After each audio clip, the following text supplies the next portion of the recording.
नमस्कार दोस्तों, आप देख रहे हैं VK tool channel Vishnu ji के साथ। दोस्तों कैसे हैं आप सब? उम्मीद करता हूं कि आज आप लोग फिर से अच्छे होंगे। दोस्तों आज के वीडियो में हम बात करने वाले हैं कि अपने हुनर को किस तरीके से पहचान बनाकर दोस्तों आप कमाई कर सकते हैं। दोस्तों गांव या शहर कहीं पर भी दोस्तों आप अगर रहते हैं तो आप इस 4 बिजनेस के बारे में जरूर समझें और वहां पर अगर यह जो मतलब मैं बता रहा हूं जिस 4 बिजनेस के बारे में अगर वहां डिमांड है तो आप इस प्रकार के बिजनेस को अपने हुनर के जरिए, हुनर का मतलब यह है कि आप उसमें अपना हुनर लगाएंगे तो आपको जिस प्रकार के बिजनेस करेंगे उसमें आपको पूंजी कम लगेगी, जिसके कारण दोस्तों आपको पूंजी कम लगेगी लेकिन कमाई ज्यादा होगी।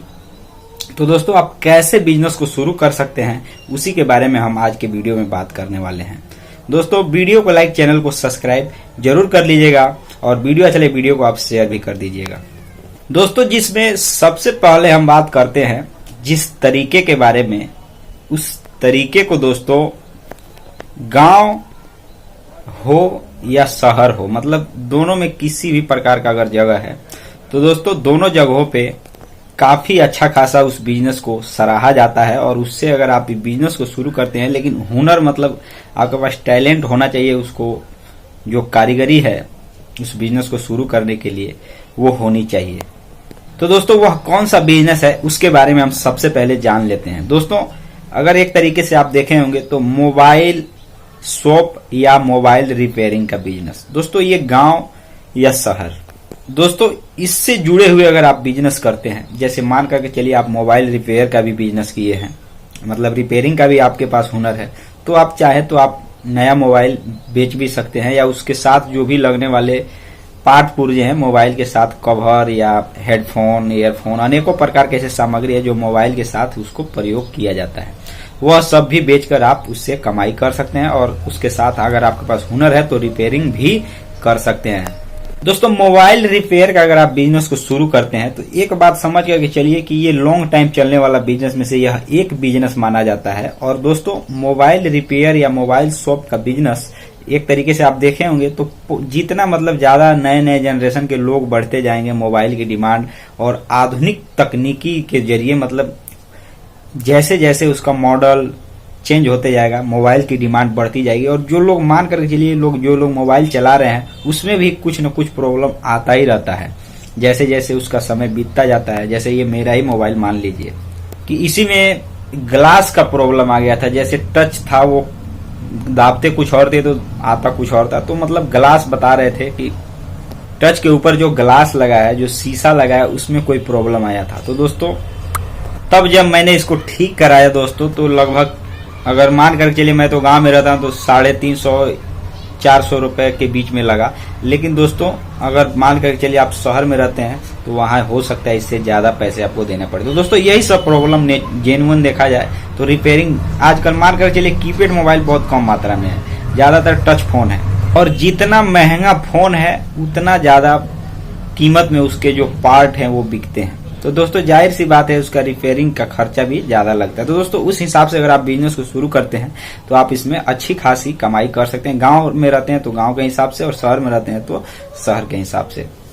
दोस्तों अब हम बात करते हैं दूसरे तरीके के बिजनेस के बारे में, जो कि दोस्तों वह भी हुनर से ही जुड़ा हुआ बिजनेस के अंतर्गत आता है। दोस्तों उसको सिलाई करने का बिजनेस कहा जाता है। दोस्तों अगर मान करके चलिए किसी भी प्रकार का अगर आपके पास सिलाई करने का हुनर है, किसी भी चीज की सिलाई अगर आप जानते हैं तो बहुत ही आसानी से आप सिलाई करके पैसे कमा सकते हैं। जैसे कि मैं मान कर चलिए कपड़े की सिलाई, अनेकों प्रकार की सिलाई, जैसे कपड़े की सिलाई, जूते की सिलाई, चप्पल तक की सिलाई की मैं बात कर रहा हूं। दोस्तों किसी भी प्रकार की अगर सिलाई का काम अगर आप जानते हैं तो दोस्तों अगर आपके पास हुनर है तो आप बहुत आसानी से कहीं पर भी अच्छे लोकेशन पर जहां जिसका डिमांड है, चाहे गाँव हो या शहर, लोकेशन सही देख करके वहां आप मार्केट में या किसी सड़क के किनारे अगर मान के चलिए वहां डिमांड है, लेकिन ज्यादातर सिलाई का काम करते हैं तो मार्केट एरिया में ही करें क्योंकि वहां लोकेशन सही रहता है, वहां पब्लिक आती जाती रहती है, भीड़ भाड़ वाला इलाका होता है जिसके कारण ज्यादा लोगों को पता चलता है।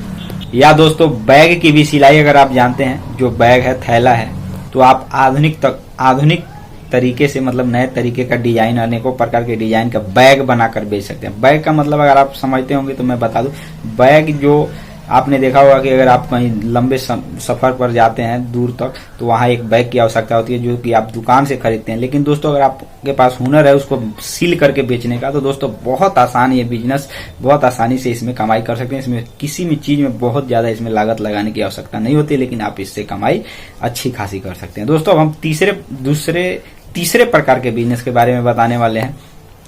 दोस्तों जो तीसरे प्रकार का बिजनेस है वह भी एक तरीके से देखा जाए तो उसमें भी हुनर के ही जरिए एक तरीके से कमाई किया जाता है। दोस्तों कोचिंग सेंटर के जरिए, मतलब कोचिंग सेंटर का मतलब बहुत बड़ा, मतलब ये मत समझ लीजिएगा बहुत बड़ा स्कूल खोलना है। दोस्तों अगर आप चाहें तो एक कमरे में कम से कम 10 से 15 बच्चों को पढ़ा करके दोस्तों आप कमाई कर सकते हैं। लेकिन उसके लिए दोस्तों आपको किस चीज की जरूरत पड़ेगी? आपको सबसे, मतलब गांव की मैं बात कर रहा हूं, गांव में दोस्तों आपको अच्छे खासे और खास कर से मतलब बच्चों से जुड़े, बच्चे जिस भाषा में समझ सके उस तरीके को सबसे ज्यादा हुनर होना चाहिए कि उस तरीके से उनको समझाया जा सके। मतलब मान करके चलिए यहाँ भी कंपटीशन रहता है, कोई भी अलग अलग टीचर हैं जो गांव में कोचिंग पढ़ाते हैं, उनमें भी कंपटीशन होता है कि किसी के पास ज्यादा बच्चे पढ़ते हैं, किसी के पास कम बच्चे पढ़ते हैं। तो ये रीजन क्या होता है कि जो अच्छे तरीके से समझा सकता है, जहाँ बहुत कम समय में बच्चे पढ़ लेते हैं, समझ सकते हैं, दोस्तों वहां पे भीड़ ज्यादा लगता है। वहां पे जो बच्चे के पेरेंट्स होते हैं वहां उस बच्चे को कोचिंग खासकर से उस जगह पे पढ़ाना पसंद करते हैं जहां पे जो टीचर अच्छे तरीके से समझा सकता है और बच्चे को समझ में आ जाता है। तो दोस्तों ये भी एक अच्छा खासा बिजनेस के अंतर्गत आता है, इसमें भी कमाई किया जा सकता है।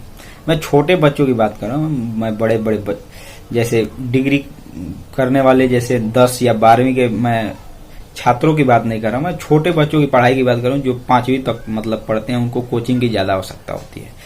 तो दोस्तों ये था तीसरे प्रकार का तरीका। यह भी गांव में या शहर में किया जा सकता है। हो सकता है उसमें मान कर चलिए शहर में कोई रूल नियम वगैरह हो, लाइसेंस वगैरह बनवाना पड़ता हो, लेकिन दोस्तों गांव में नॉर्मली जो व्यक्ति पढ़ा लिखा है वह पढ़ा सकता है, उसमें उसको कुछ पैसे मिलते हैं और जैसे जैसे भीड़ लगने लगता है वो अच्छा खासा कमाई भी करने लगता है। दोस्तों अब हम चौथे प्रकार के बिजनेस के बारे में बात करने वाले हैं।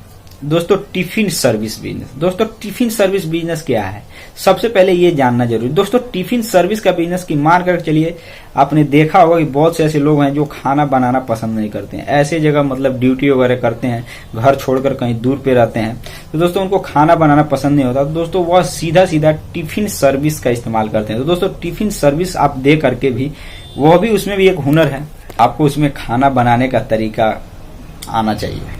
तो दोस्तों यह भी तरीके को अपना करके यह भी एक हुनर है और धीरे धीरे आप एक खुद ब्रांड बन सकते हैं। टिफिन सर्विस में यह है कि आप अच्छा खासा खाना बनाना आता है तो लोगों को सर्विस देकर, जहां पे इसकी आवश्यकता है वहां पर सर्विस देकर आप कमाई कर सकते हैं। इसमें कोई भी डाउट करने वाली चीज नहीं है। दोस्तों आज के वीडियो में बस इतना ही। अगर आपने वीडियो से कुछ समझा होगा तो वीडियो को लाइक, चैनल को सब्सक्राइब। अगर वीडियो में कुछ डाउट भी है तो कमेंट बॉक्स में जरूर पूछिएगा। दोस्तों मिलते हैं नए वीडियो के साथ, तब तक के लिए जय हिंद, जय भारत।